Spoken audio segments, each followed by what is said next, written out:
Jika kita punya hajat, bisa berwasilah dengan sedekah subuh, insya Allah cepat terkabulkan.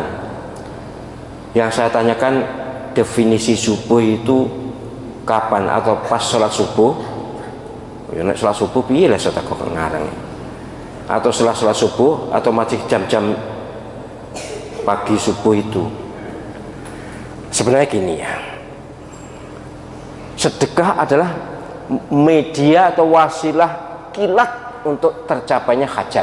Oh, niki harus benar sebagai orang muslim, apalagi mahasantri KSS, harus yakin bahwa di antara semua wasilah amal yang diperintah Allah SWT itu, ya ayyuhalladzina amanu taqullaha wabtaghu ilaihil wasilah, itu hai orang yang beriman, bertakwalah kepada Allah dan carilah wasilah, carilah media, carilah perantara untuk sampai kepada Allah.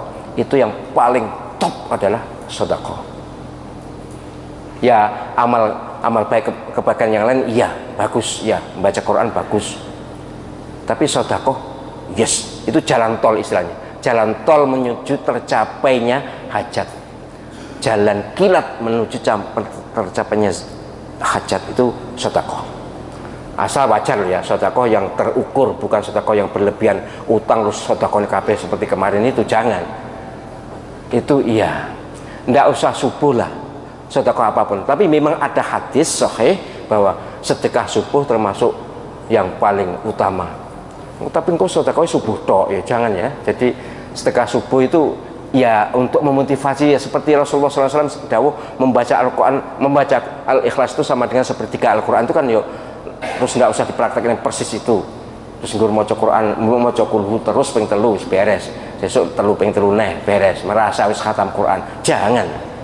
Malaikat juga ngerti, oh iki modus banget iki. Langsung wis gak kate tak catet tak umbar modus ini. Jadi ngertos modus ya. Malaikat juga ngerti loh, malaikat ngerti, oh iki modus pokok itu ngerti. Jangan kira malaikat gak ngerti. Haji subuh yang dimaksud ya sedekah pagi lah. Apakah sebelum subuh, apa setelah sholat subuh, ya itu relatif saja. Memang umumnya lalu orang mengandalkan Jumat subuh gitu ya. Wallah, saya malu pada Allah SWT kalau beramal seperti itu. Itu modus banget itu. Memang ada hadisnya, itu hadis motivatif, hadis dorongan dari Rasulullah SAW. Memang ada hadisnya bahwa sedekah Jumat subuh itu paling afdal untuk sedekah. Iya.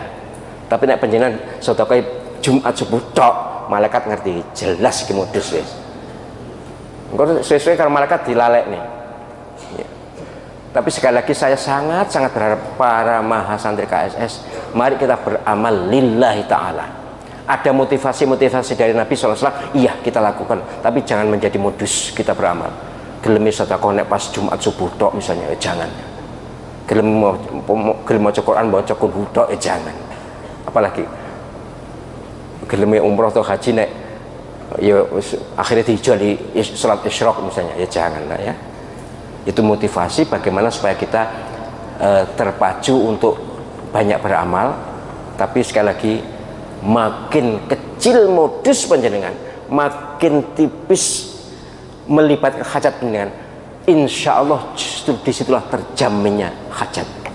Saya ulang, kita melakukan ibadah sholat duha demi rizki misalnya, oke, tidak salah, memang ada dasarnya. Tapi makin panjenengan menghilangkan motif demi rizki ini, makin lenyap modus panjenengan, makin cepat terkabul insya Allah. Maka sekali lagi saya berulang kali sampaikan, malu saya menjelaskan fadilah-fadilah amal jika itu kemudian menjadi tumpuan harapan. Kalau menjadi motivasi awal-awalnya ya bolehlah. Kalau sekarang misalnya penjenengan sholat duha cek modus rizki, itu ya menurut saya kebangetan banget ya. Nabi SAW sholat duha bahkan wajib untuk Nabi, hukumnya salah satu yang sunnah bagi kita, yang wajib bagi Nabi itu adalah sholat duha. Nabi statusnya miskin ya, miskin atau kaya raya? Miskin ya. Sholat duhanya penuh ya. Tapi Nabi memang tidak bisa memberi orang minta. Saya sulit menemukan dalil, menemukan dasar, sulit ini. Gimana? Nabi itu katanya miskin, tapi kalau ada orang minta tidak pernah tidak bisa memberi, mesti selalu bisa memberi. Bahkan damnya Rasul SAW, dam untuk bayar dam itu, haji waktu haji Qiron dulu itu, haji Nabi SAW itu hajinya sekali, tapi hajinya Qiron itu bayar dam, mestinya cukup 1 kambing, tapi beliau membayar 100 ekor unta. Kan ya rodo akeh toh, 100 ekor unta kan rodo akeh. Dari mana? Wallahu alam. Saya tidak pernah mendapatkan riwayatnya. Ini dari mana? Unta 100 itu. Dan Nabi tiap tahun kurban 2 kambing lemu-lemu, besar-besar. Tidak seperti Al-Qadar Nganjuk itu. Wis wedhus cilik kuru pisan. Tapi Nganjuk itu. Nabi terkenal miskin, tapi selalu bisa memberi, dan pokoknya kalau beribadah terkait maliyah di atas rata-rata. Ini ya yang disebut kaya sebenarnya itu al-ghina, ghina nafs. Nabi akan tahu gitu. Sesungguhnya kaya itu di sini kok, bukan di harta. Di sini, di hati. Itu Nabi memang. Ya kita kan bukan Nabi, itu standarnya berbeda. Tapi ya beda ya, teman-teman mau mati Nabi Muhammad ya, anak iso ya jangan jauh-jauh gitu ya.